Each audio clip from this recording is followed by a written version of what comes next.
Good afternoon to all of you. Our assigned topic is research and partnership in multigrade teaching. Let's start to the impact of multigrade teaching on student learning. Most of the early studies on the multigrade teaching focus on its effect on the learning of students. Venman 1995 and Mason and Byrne 1997 conducted comprehensive analysis of studies from different countries on the impact of multigrade teaching on students. Venman 1995. As reported by Venman 1995, the cognitive and non-cognitive outcomes in the monograde and multigrade classes have no significant differences. Wala daw na malaking pagkakaibahan ang mga monograde and multigrade student pagdating sa kanilang thinking skills and understanding nila to acquire knowledge. Let's go to Mason and Burns 1997. Another study revealed that although the multigrade program had no substantial influence on students' outcomes as measured by attendance and academic achievement, it did have a perceived advantage on the students' psychosocial aspects. Dito naman is similar lang sila ng findings kay Venman. Sabi dito, kahit na ang multigrade program ay walang malaking impluensya sa resulta ng attendance at academic achievement ng mga estudyante, pero advantage ang mga estudyante dahil aware sila sa kanilang psychosocial aspect. Kasi ang mga multigrade student is naga-encourage sila at nagsusuportahan sila to their peers. Another study in the impact of multigrade teaching on student learning. Berry 2001, Fontua 2015, and Little 2006. Let's go to Berry 2001. It was found out that the culminating phase of the primary education, multigrade students score better on achievement tests than those who are in monograde classroom. This supports the research finding of Fontua. Fontua 2015 said that there is a difference between the academic achievement of student in the monograde and multigrade classes. May pagkakaibahan daw sa academic achievement of student in monograde and multigrade class. At ang last na researcher ay si Little 2006. Little 2006 discerned that some multigrade students have better performance in reading than the monograde students. Base naman sa kanyang study, merong multigrade student na mas magagaling magbasa kaysa sa mga monograde students. As you have observed, different studies arrive at opposing findings as to the impact of the multigrade teaching on students' performance. This disparity in the findings may be due to the different variables taken into consideration when the study were conducted, as well as the condition of the participating multigrade classes. And the next reporter will be Kenneth. Good afternoon, ma'am. Good afternoon, everyone. My name is Kenneth Batalla. My topic is all about issues in multigrade classes. So, issues in multigrade classes. One of the earliest studies on multiple teaching was the issue. In the development of multigrade schools by Christopher Thomas and Christopher Shaw, their study revealed the key factors to be taken into account in supporting multigrade classes. They are given below. Effective teaching strategies have to be utilized in order for multigrade schools to operate properly. Number 1. Effective teaching strategies for multigrade class schools.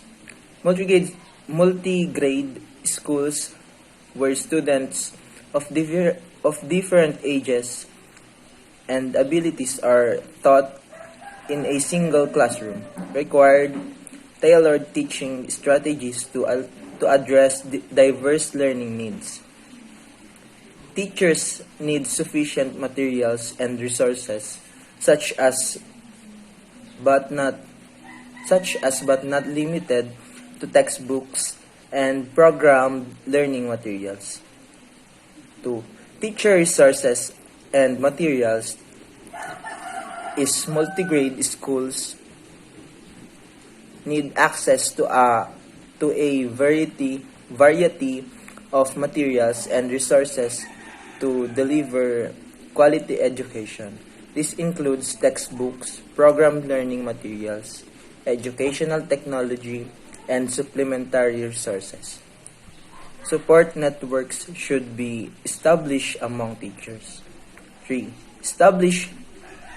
Establishing support networks among teachers. Given the unique challenges of multigrade teaching, it's essential to establish support network among teachers. Collaborative opportunities allow educators to share best practices, troubleshoot challenges, and provide mutual support.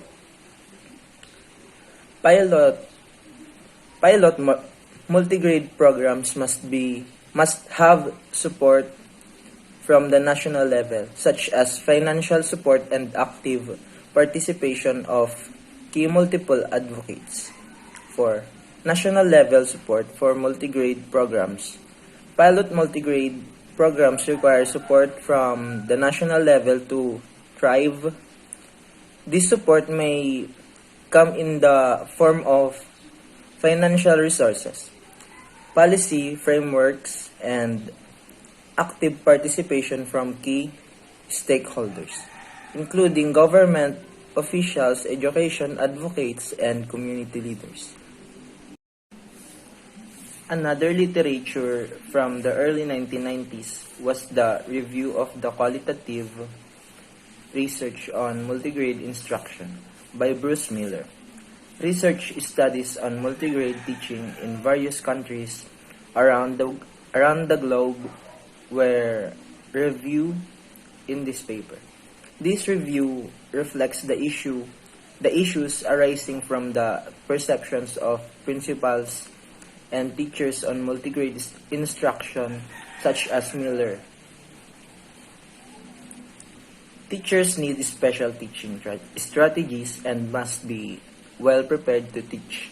Special teaching strategies and preparation.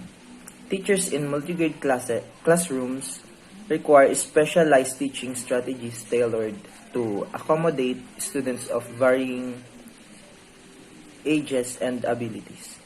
Teachers should have adequate training in teaching multigrade. Adequate training in multigrade teaching.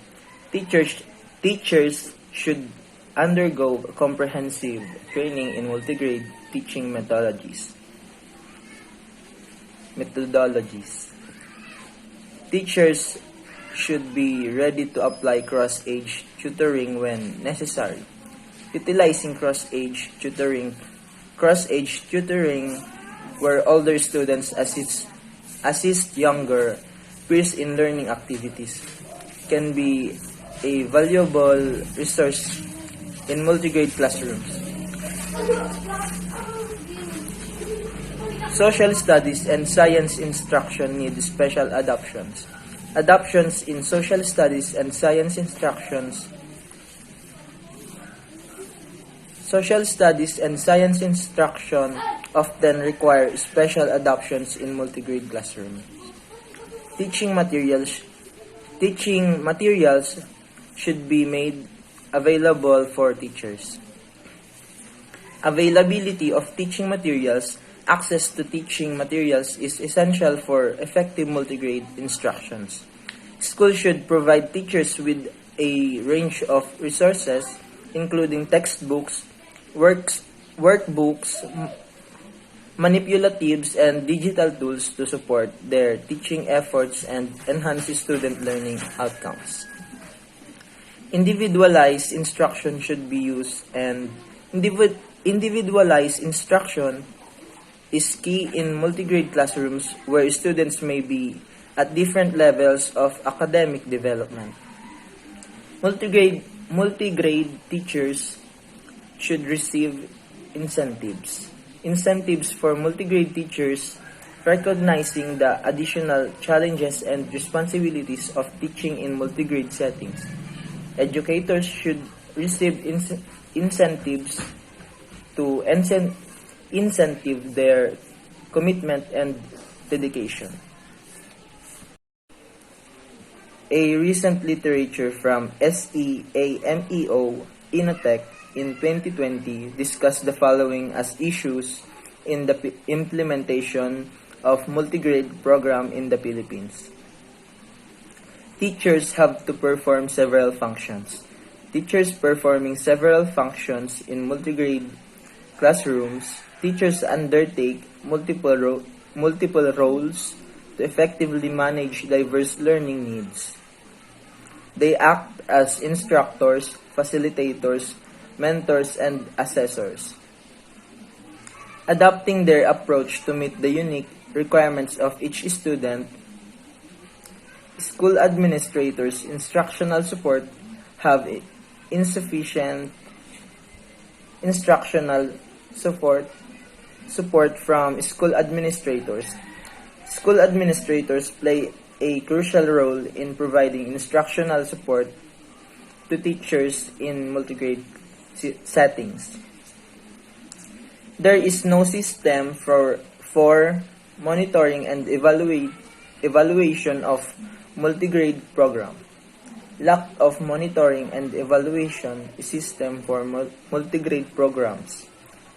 Monitoring and evaluation are essential components of effective educational programs, allowing stakeholders to assess progress, identify areas for improvement, and make informed decisions.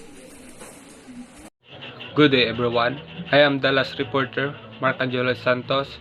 So my topic is all about the components of successful multi-grade teaching. So there are researchers that focus on identifying the components of successful multi-grade interaction. This includes the study of Meller 1991, which identifies 6 key factors influencing successful multi-grade teaching. So here are the 6 factors influencing multi-grade teaching. So number 1, classroom organization that promotes learning independence and interdependence among students. So for example, flexible seating arrangements. Arrange seating areas to encourage collaboration and group work while also allowing for independent learning space. So number 2, classroom management and discipline that strengthens student accountability for their own learning. For example, clear expectation and consequences. So define and communicate classroom rules and expectation at the start of the year. So this helps students understand the consequences of their actions. So number 3, curriculum and instructional organization that permit a maximum of collaborative and self-directed student learning. So for example, project-based learning. Incorporate projects that require collaboration and self-direction, allowing students to work in groups and take ownership of their learning. So next, number 4, instructional delivery that enhance the quality of instructions. So for example, use of technology. Incorporate technology such as multimedia presentation, educational presentation, and educational apps. So to engage students and cater to different learning styles. So number 5, self-directed learning strategies that promote self-confidence, perseverance, and initiative. So for example, goal setting. Teach students how to set and monitor their own academic goals. So last, number 6, peer tutoring, which creates more opportunities to learn. So for example, peer review. Encourage students to review each other's works, and provide constructive feedback, helping them learn from one another. So most of these factors rely on the expertise of the teacher, and a recent study has established this as the main factor contributing to the success of multi-grade program. It is therefore important to develop both the skills and the well-being of teachers. In addition, CMEO Inetech 2020 reflected in its report on the review of the current situation and practices of multi-grade schools in the Philippines that the following are contributing factors to successful implementation of multi-grade programs. So first, applying innovative instructional strategies for multi-grade classes, utilizing authentic assessment, enabling schools leadership, encouraging strong parental and community support, and strengthening teachers' commitment. Given the limited resources for education and little support to educators, research needs to be undertaken and success stories for existing multi-grade programs should be shared in order to improve the quality of multi-grade teaching while avoiding costly mistakes. So that's all our report. Thank you.